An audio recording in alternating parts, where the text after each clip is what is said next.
How I got these self-portraits on a white background using just one flash. I'm Rebecca, a dog, event and field sports photographer, and this is my home photography studio. I've done a few selfies.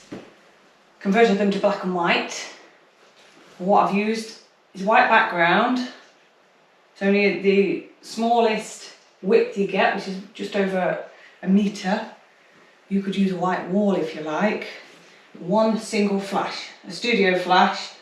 My camera mounted on a tripod using Canon Camera Connect, which I do have a video how that works, Canon Camera Connect. But basically your mobile phone is going to control your camera. You can control all the settings, and you can even fire the flash and the camera together. And I used the 10-second timer to create these images.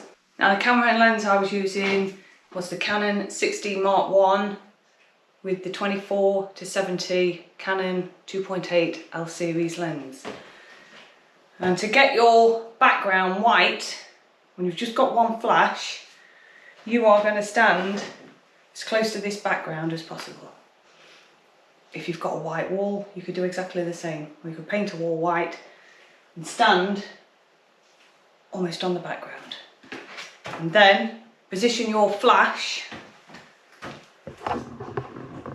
far away. Okay, so this flash is high up, pointing at the background. And as I'm stood on the backdrop, when the flash fires, because I've got my camera here, my phone here, so I can Canon Camera Connect, press the shutter, the flash is going to fire and make the backdrop white, and I am going to be correctly exposed with the settings I put in to get those images. Now if I was to come forward with one flash on a white background, I am now close to the flash. Without changing any settings, I am going to be overexposed, so I'm going to be too bright, and the background is going to be grey. So if you move closer towards the light, you're going to have to turn down the power on the flash or change your settings. For example, I was working at 3.2 aperture, but I've got up to about f5.6 or higher for me to be correctly exposed, but the background is then going to go grey. So if you've got one flash like I had and you want a white background, get right on it and fire that flash from a distance.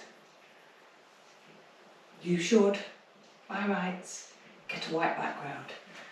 The other alternatives to getting a white background, a perfect white background, you want two flashes at equal power on the background, and then you will stand here with another flash to expose you correctly. The settings I used for these images, the quarter power on the flash, the shutter speed was 1/160th of a second, aperture 3.2, and the ISO was 200. Yours may be different. What you need to do before you switch the flash on is take a photo, make sure you've got a black, there's nothing on the screen, it's black, completely black, then switch on your flash and take your photo. So a tip with these self-portraits, it's really hard, but you concentrate on your settings so much that you might end up a bit of a statue when you actually come to take the photo. So you've got to sort of loosen yourself up a bit to almost relax into it. And what I did, I put some music on, because I like my music, I like some dance music. It sort of loosens you up, and once you've got your settings, then you can keep playing about with the, it doesn't matter how many photos you take, you'll get the one you want. So yeah, the photos out of the camera look like this, and then all I've done is gone into Lightroom and edited the photos. I've got no presets, I just edited them myself. I'll do another video if you like, how I edited these photos. I'll put the link in the description below or the video above once I have done that video. And also, once you've taken all your photos, if you want somewhere to store, share or even sell your photography, SmugMug. I've got a discount off any new SmugMug account and videos how to use SmugMug. SmugMug is in America, but in the UK we can use SmugMug. Okay, follow for more selfie videos and SmugMug videos.